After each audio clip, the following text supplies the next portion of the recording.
Hey everybody, it's Greg here. So, I got a fridge. This is actually an LG fridge. Freezer's on the bottom, down there. So, I just wanted me to check and make sure it's actually clean in behind. So I'll show you guys how to do that. That's pretty important to do on a fridge. Make sure it actually runs like it's supposed to be, not overheating, and yeah. I'll take you back there. Okay, so just about every fridge you'll see a panel like this. A lot of them are cardboard, some of them are metal. It's the same thing. Bunch of screws to take out, and then this guy will come off. But what you want to do, even before this point probably, is unplug the machine from the wall.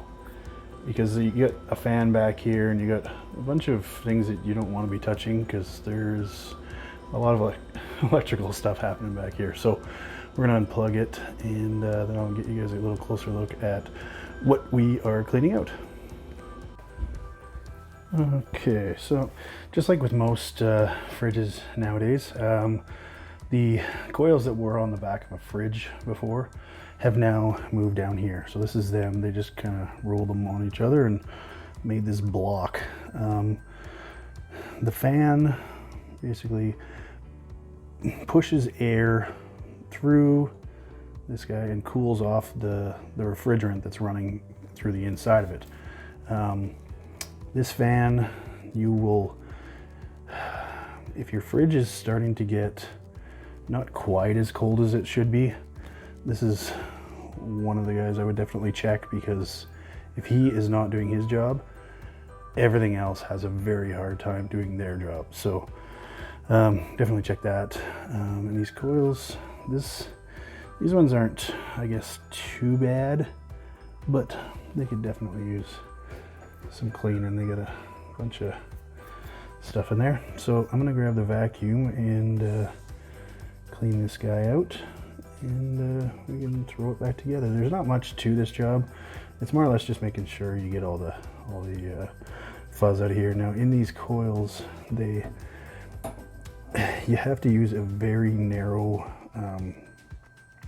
attachment for your vacuum to get in between these coils. You'll never get all the way in between them. It's too tight.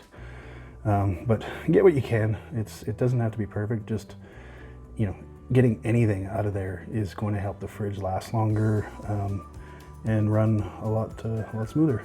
So we'll get on that.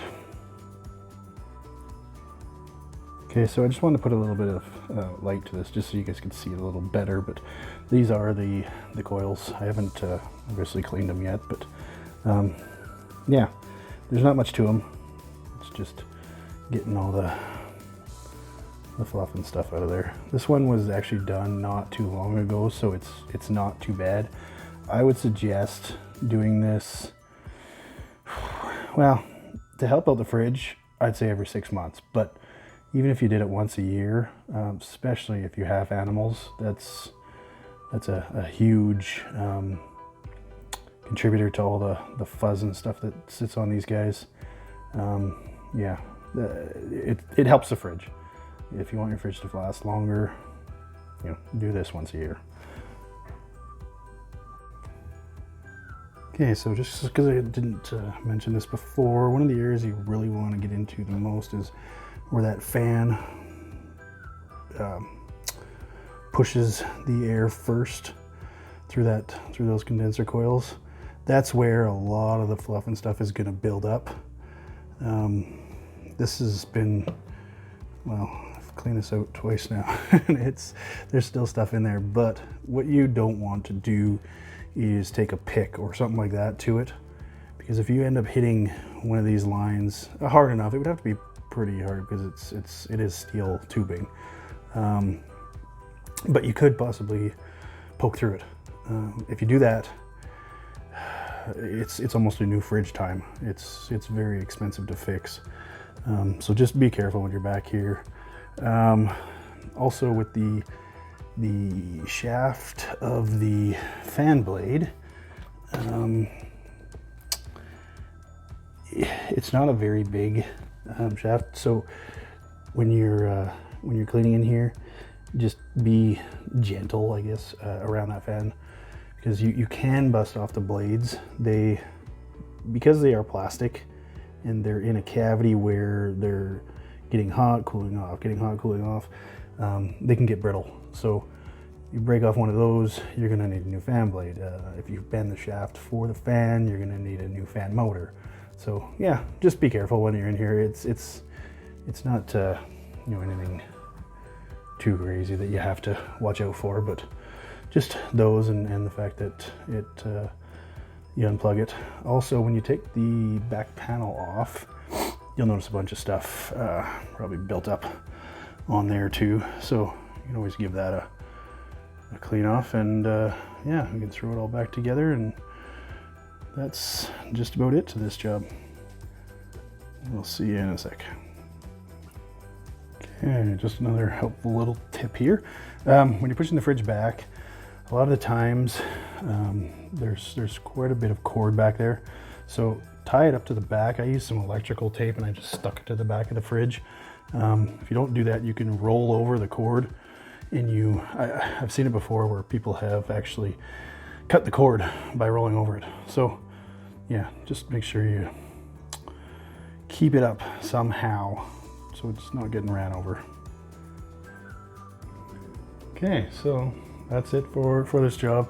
Yeah, don't when you push back a fridge, don't push it right back against the wall.